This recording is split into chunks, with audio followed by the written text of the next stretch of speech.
बिस्मिल्लाहिर्रहमानिर्रहीम। अस्सलामुअलैकुम नाज़रीन। तो नहीं जानता इस दुनिया में आने के लिए मुझे कितनी तकलीफ का सामना करना पड़ा। मैं बार बार ऐसा नहीं कर सकती। नासिर बोला, लेकिन माँ मैं तेरे बगैर जिंदा नहीं रह सकता। माँ बोली, ऐसा नहीं हो सकता, तुझे इस दुनिया में मेरे बगैर ही रहना पड़ेगा, बगैर किसी सहारे के। अच्छा मैं तुझे एक बात बताऊं, तू दुनिया में रह कर भी मेरे लिए बहुत कुछ कर सकता है। मेरी रूह को अजियतनाक तकलीफ से छुटकारा दिलवा सकता है। तुम मुझसे बहुत प्यार करता है ना नासिर? माँ ने बात काटते हुए पूछा। कैसे? माँ मुझे बताओ, मैं वादा करता हूँ, जुबैदा की रूह बोली।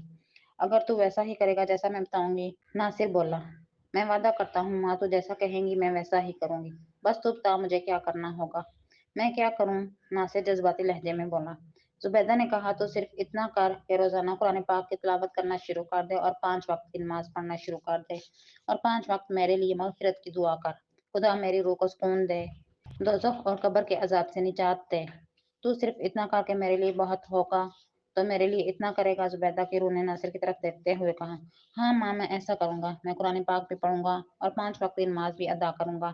इसके अलावा तहज्जुद भी पढ़ूंगा और तेरे लिए अल्लाह से गिड़गिड़ा कर दुआ करूंगा। मैं ऐसा जरूर करूंगा, नासिर ने जज्बाती लहजे में जवाब दिया। इसके बाद जुबैदा का चेहरा गुलाब के फूल की मानद खिल उठा।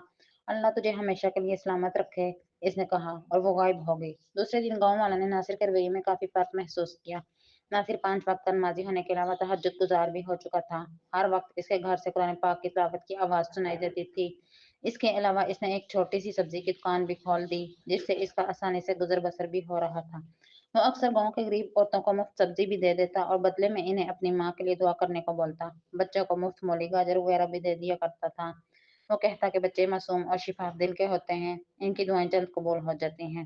हो सकता है इनमें से किसी की दुआ काम आ जाए और मेरी माँ की रूह मुझसे खुश और मुतमईन हो जाए। आप सब दिन नमाज के बाद दुआ करें, अल्लाह पाक सबकी माँ को खुशियाँ, सेहत और जिंदगी अता फरमाए। और जिनकी माएँ दुनिया से रुखसत हो गई हैं, अल्लाह पाक इनको जन्नतुल फिरदौस में आला मकाम अता फरमाए। आमीन या रब्बुल आलमीन। हमारे चैनल को सब्सक्राइब लाजमी कर लीजिए। अल्लाह पाक आपका और हमारा हामी और नासिर हो। आमीन।